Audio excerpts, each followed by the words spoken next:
Pembacaan Alkitab tanggal 7 Juli tahun 2023, hari ke-188. Zakaria pasal 2. Orang-orang buangan dipanggil pulang. Ayo, ayo, larilah dari tanah utara, demikianlah firman Tuhan. Sebab ke arah keempat mata angin, aku telah menyerahkan kamu, demikianlah firman Tuhan. Ayo, luputkanlah dirimu ke Sion, hai penduduk Babel. Sebab beginilah firman Tuhan semesta alam, yang dalam kemuliaannya telah mengutus aku mengenai bangsa-bangsa yang telah menjarah kamu. Sebab siapa yang menjamah kamu, berarti menjamah biji matanya. Sesungguhnya aku akan menggerakkan tanganku terhadap mereka, dan mereka akan menjadi jarahan bagi orang-orang yang tadinya takluk kepada mereka. Maka kamu akan mengetahui bahwa Tuhan semesta alam yang mengutus aku. Bersorak-sorailah dan bersukarialah, hai putri Sion, sebab sesungguhnya aku datang dan diam di tengah-tengahmu. Demikianlah firman Tuhan.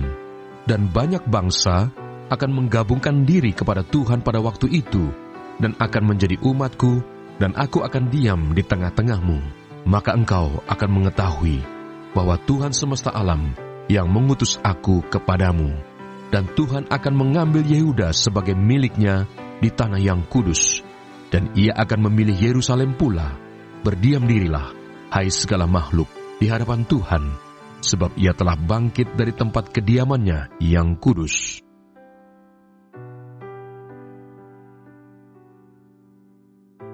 Mazmur 145.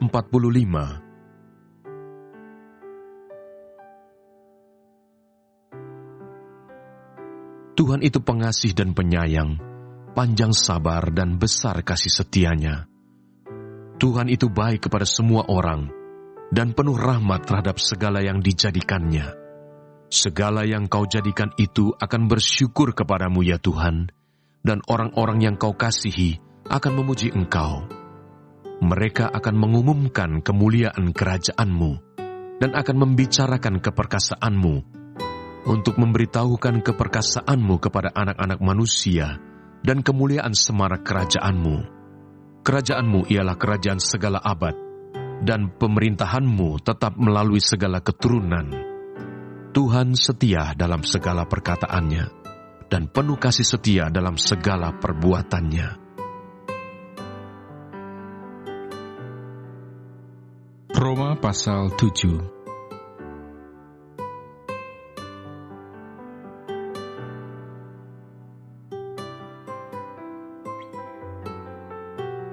Jika demikian, apakah yang hendak kita katakan? Apakah hukum Taurat itu dosa?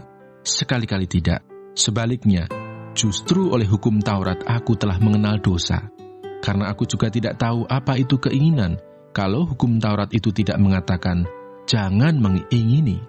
Tetapi dalam perintah itu, dosa mendapatkan kesempatan untuk membangkitkan di dalam diriku rupa-rupa keinginan. Sebab tanpa hukum Taurat, dosa mati.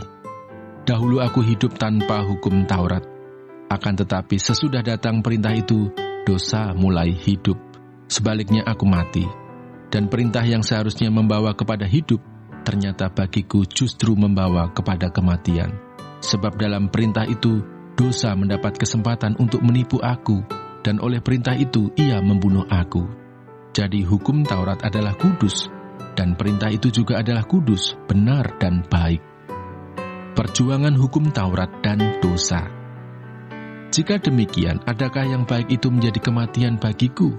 Sekali-kali tidak, tetapi supaya nyata bahwa ia adalah dosa, maka dosa mempergunakan yang baik untuk mendatangkan kematian bagiku, supaya oleh perintah itu, dosa lebih nyata lagi keadaannya sebagai dosa.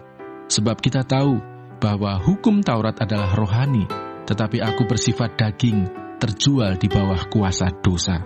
Sebab apa yang aku perbuat, aku tidak tahu, karena bukan apa yang aku kehendaki yang aku perbuat, tetapi apa yang aku benci, itulah yang aku perbuat. Jadi jika aku perbuat apa yang tidak aku kehendaki, aku menyetujui bahwa hukum Taurat itu baik. Kalau demikian, bukan aku lagi yang memperbuatnya, tetapi dosa yang ada di dalam aku. Sebab aku tahu bahwa di dalam aku, yaitu di dalam aku sebagai manusia, tidak ada sesuatu yang baik. Sebab kehendak memang ada di dalam aku, tetapi bukan hal berbuat apa yang baik. Sebab bukan apa yang aku kehendaki, yaitu yang baik yang aku perbuat, melainkan apa yang tidak aku kehendaki, yaitu yang jahat yang aku perbuat. Jadi jika aku berbuat apa yang tidak aku kehendaki, maka bukan lagi aku yang memperbuatnya, tetapi dosa yang diam di dalam aku.